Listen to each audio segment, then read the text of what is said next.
56ची विजयादशमी विश्वात गाजली.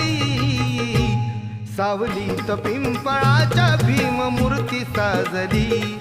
सावलीत पिंपळाच्या भीममूर्ती साजली. सावलीत पिंपळाच्या भीम